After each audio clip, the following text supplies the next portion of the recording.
داڑھی باقاعدہ مردوں کے لیے زینت. اور اس کی دلیل کیا ہے؟ حضرت آدم کی کے سلسلے کی وہ روایت جو کہ تفصیلی ہے، لیکن میں اس کا صرف خلاصہ پیش کروں گا کہ جب حضرت آدم کی توبہ وغیرہ قبول ہو گئی تھی، ترک اولا جو ان سے ہوا تھا اس کی جو انہوں نے توبہ کر لی تھی، تو اس کے بعد حضرت آدم نے پروردگار سے دعا کی تھی، پروردگار میرے زیب و زینت اور جمال میں جو ہے وہ اضافہ کر دو، میری زینت میں اضافہ کر دو. اور جب حضرت آدم صبح کو اٹھے تو دیکھا کہ چہرے پر سیاہ رنگ کی ایک داڑھی تھی. تو خدا نے کہا کہ اے آدم، اس کے ذریعے، اس داڑھی کے ذریعے تمہیں اور تمہاری اولاد کو، تمہارے بیٹوں کو قیامت تک کے لیے زینت دے دی گئی. یہ زینت ہے.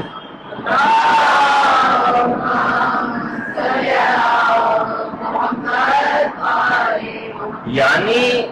جسے خدا زینت دے اور خدا جسے خود زینت کہے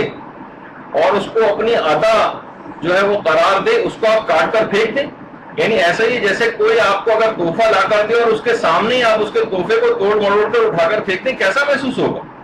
کہ پروردگار کا دیا ہوا ایک تحفہ ہے داڑھی. مرد حضرات اگر اس کو مونڈ رہے ہیں، اس کو صاف کر رہے ہیں،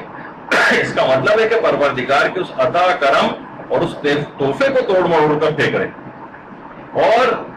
ہمارے امام حسین علیہ السلام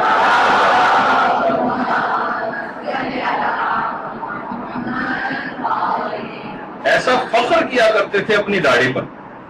کہ باقاعدہ کسی نے آ کر کہا تھا کہ کیا وجہ ہے کہ ہم بنو امیہ کی داڑھی اچھی نہیں ہوتی جبکہ آپ بنو ہاشم کی داڑھی بہت خوبصورت ہوتی. تو امام نے پھر قرآن کی ایک آیت پڑھی تھی اور وہ آیت تھی سورہ اعراف کی آیت نمبر 58، 58ویں آیت. والبلد الطیب یخرج نباتہ باذن ربہ والذی خبث لا یخرج الا نکدا. جو زمین پاک و پاکیزہ ہوتی ہے وہاں سے سبزہ پاکیزہ ہی اگا کرتا ہے،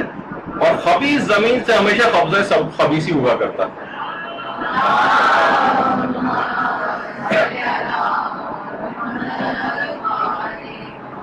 باقاعدہ امام نے اپنے لیے باعث فخر قرار دیتے تھے،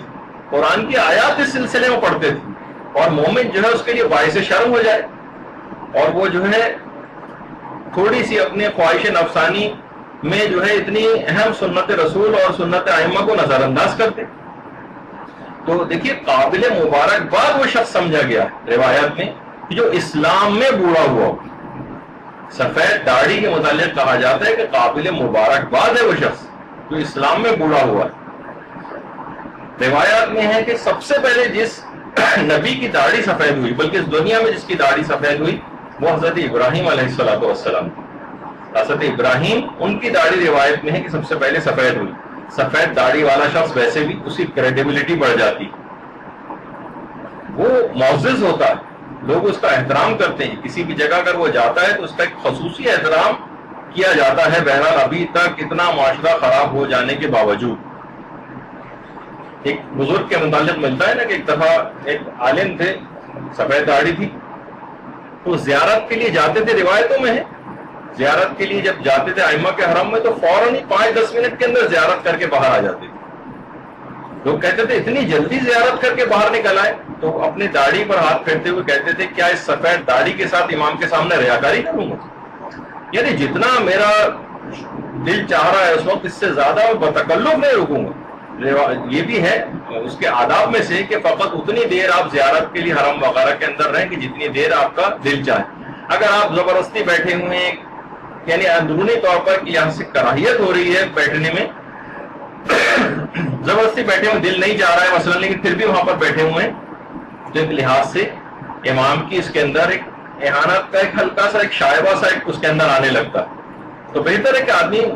جائے اور فوراً زیارت کر کے جتنی دیر اس کا دل وہاں پر لگے صرف اتنی دیر. تو بہرحال اپنی داڑھی پہ ہاتھ پھیر کے کہا کہ اس سفید داڑھی کے ساتھ میں امام سے ریاکاری کروں گا. تو بہرحال یہی وجہ ہے کہ اس داڑھی کے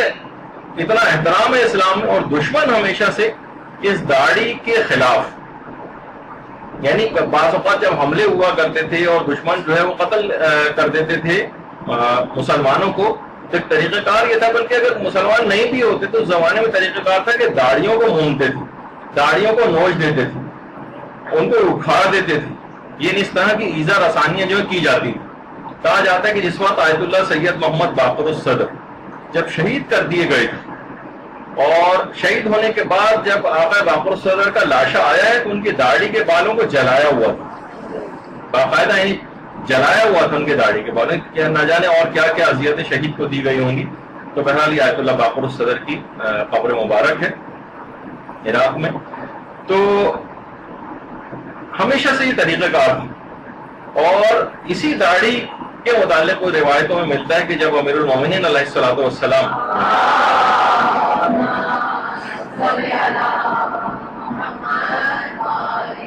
کی شہادت سے بالکل آخری جو ایام چل رہے تھے، ان دنوں میں امیر المومنین نے اپنی داڑھی پر خضاب کرنا بند کر دیا اور کہا تھا کہ پیغمبر اسلام فرما گئے ہیں، تو ان کے قول کے مفہوم روایت کا کہ اب یہ داڑھی میرے خون سے ہی خضاب ہو گئی۔ تو آخری زمانے میں اسی داڑھی کے متعلق امیر المومنین نے بات جو ہے وہ ارشاد فرمائی تھی۔ اچھا، مسلمان جو بھی لشکر ہوا کرتا تھا اس زمانے میں بھی اسلامی اس کا حکم تھا کہ جتنے بھی بوڑھے حضرات ہوا کرتے تھے وہ اپنی داڑھیوں کو خضاب کرتے تھے، مستحب حکم تھا ان کے لیے کہ اب اپنی داڑھیوں کو خضاب کریں، تاکہ دشمن جب سامنے سے حملہ کرے آ کر تو وہ یہ نہ سمجھے کہ ہمارے مقابلے پر بوڑھے ہیں سارے سفید داڑھیوں والے، تو ان کے حوصلے کہیں بلند نہ ہو جائے۔ ان کے حوصلوں کو پست کرنے کے لیے کہ جب بادل نظر میں ایک دم سے ان کے اوپر نگاہ جو ہے ڈالیں دشمن کے افراد، تو ان کو نظر آئے کہ یہ سب جوان ہیں جو مقابلے کے لیے آئیں، تو داڑھیوں کو خضاب کرنے کا بھی اس لحاظ سے حکم تھا۔ اور یہی وجہ ہے کہ جب واقعہ کربلا ہوا تھا اور مسلم ابن اوسجا آئے تھے میدان میں، کتنے بزرگ تھے مسلم، شبیب شاکری بہت بزرگ تھے، حبیب ابن مظاہر بہت بزرگ تھے، مسلم ابن اوسجا اور کتنے بزرگ تھے کہ ہاتھوں میں جو لرزہ تھا ان کے کپ کپی راشد اڑاتے کی وجہ سے، تو یہ دشمن پر ظاہر نہ ہو، تلوار کو باقاعدہ اپنے ہاتھ پر رومال سے کس کے باندھ دیا تھا کہ راشا ظاہر رہا۔ آنکھوں سے بھویں جو لٹک کے نیچے آ گئی تھیں ان کو رومال سے باندھ کے اوپر کیا تھا کہ دشمن کو یہ تاثر نہ ہو کہ اتنا بوڑھا آدمی مقابلے کے لیے آیا، اور کمر جو جھکی ہوئی تھی تختہ لگا کے کمر کو مضبوط کیا۔ تو ہمیشہ سے یہ اسلام کے اندر بھی ان تمام چیزوں کو حکم رہا ہے کہ اپنے داڑھیوں کو خضاب کرو اور ایسے نظر آؤ دشمن کے اوپر اپنا روک پڑے۔ تو داڑھی یہ بتاتی کہ جتنا ایمان اس کے اندر ہے اس کا اثر کتنا باہر ہے۔ داڑھی یہ بتاتی کہ دیگر واجبات کے ساتھ ساتھ اسلام پر عمل کرنے والا اس سے کتنی محبت کرتا ہے، اور جیسے کہ میں نے اس سے پہلے کہا کہ انسان جس سے محبت کرتا ہے پھر اس جیسا بننے کی بھی کوشش کرتا ہے۔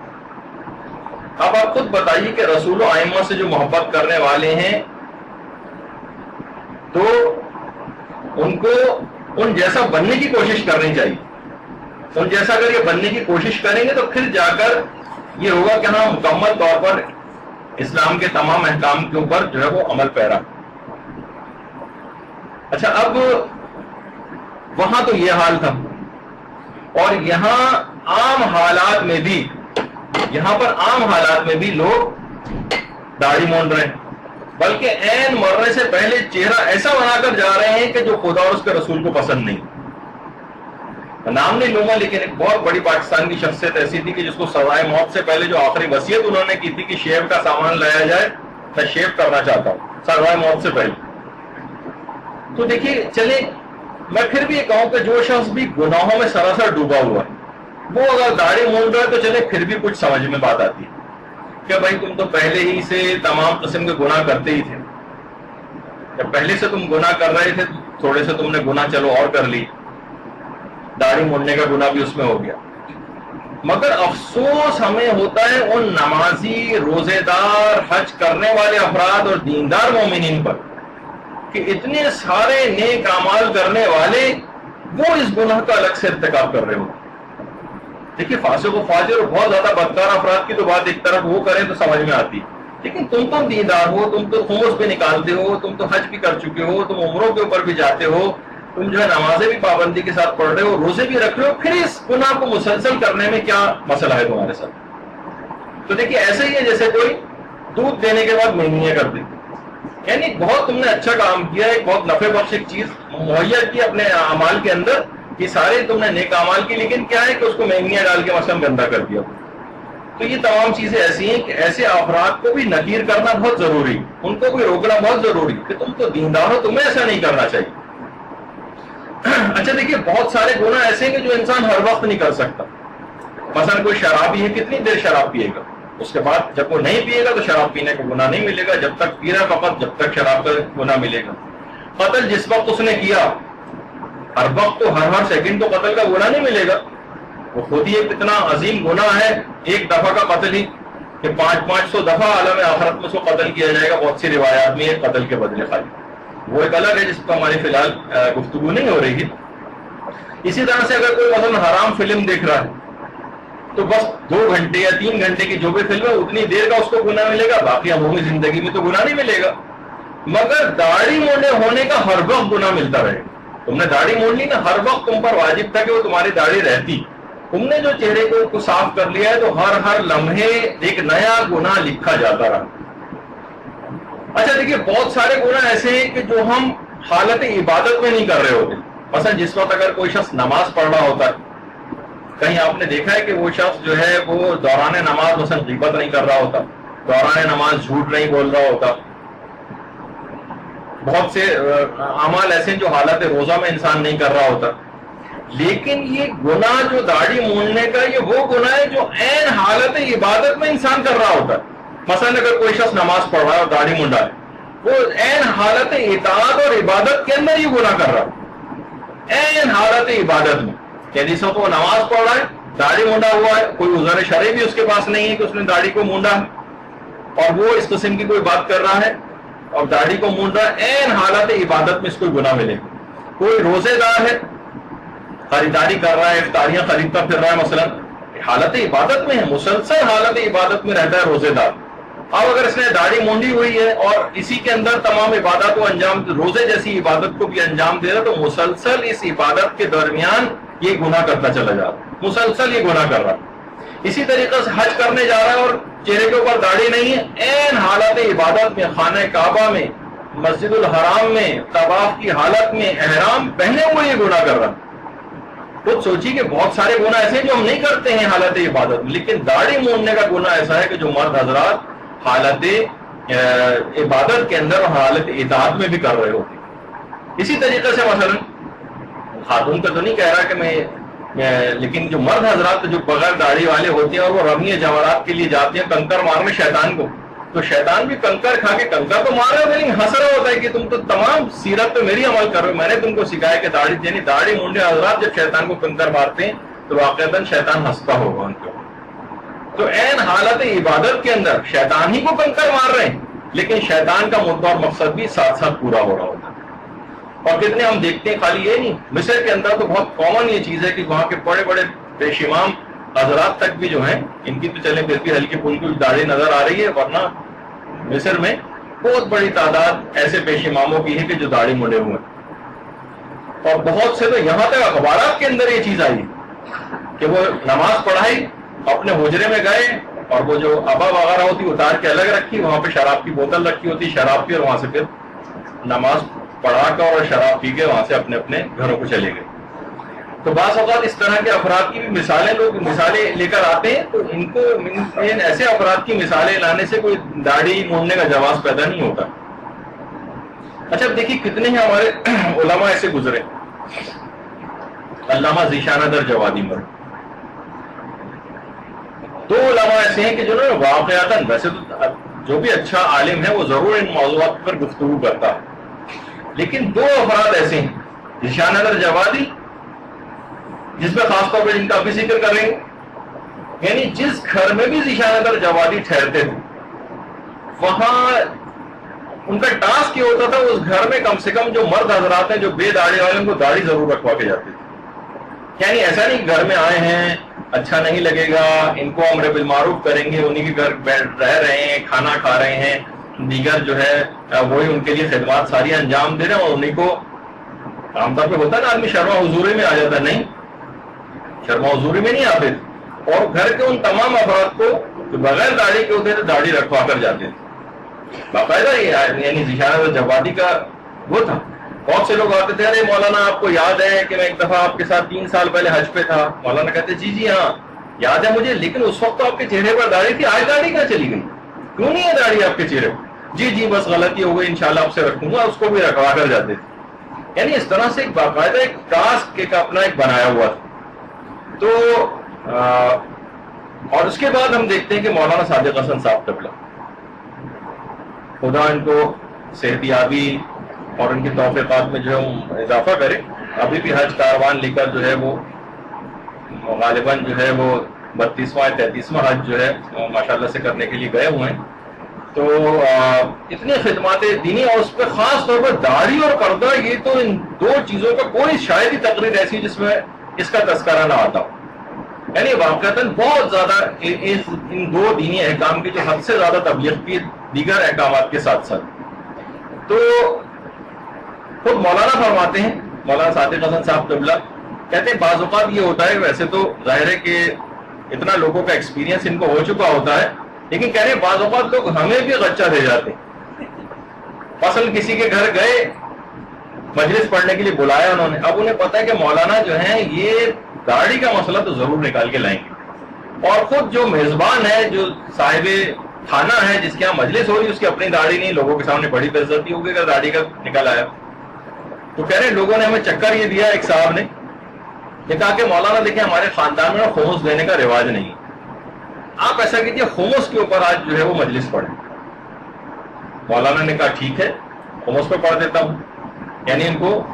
دوسری طرف ان کا زاویہ کر دیا کہ خمس پہ پڑھ دیں گے تو داڑھی کا ذکر نہیں آئے گا. کہہ رہے اتفاق ایسا ہوا کہ خمس کا ذکر کرتے کرتے خود بخود ایک موقع ایسا آیا کہ جس میں جو شیونگ بلیڈ ہوتا ہے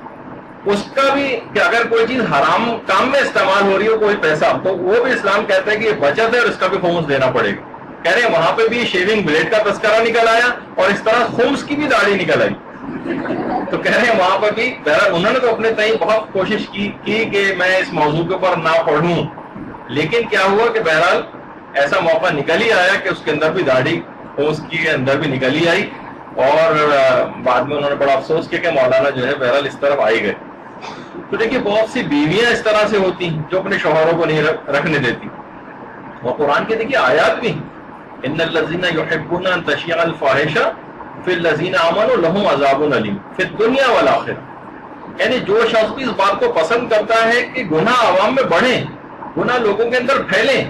فواحشات کا فروغ ہو، ان کے لیے لہم عذاب علیم فی الدنیا والآخرہ، دنیا میں بھی عذاب ہے ان کو اور آخرت میں بھی ان کو عذاب دیا جائے. تو وہ خواتین کہ جو اس طرح سے کر رہی ہیں اور مسلسل اپنے شوہروں کو، اپنے بھائیوں کو، اپنے بیٹوں کو مجبور کرتی ہیں کہ وہ داڑھی کو مونڈے، ان کے لیے اس دنیا کے اندر بھی عذاب ہے اور آخرت کے اندر بھی ان کو عذاب بھگتنا پڑے گا. اور خاص طور اور اسی طریقے سے وہ تمام مرد حضرات کہ جو اپنی بیویوں کو پردہ کرنے سے جو ہے وہ منع کرتے ہیں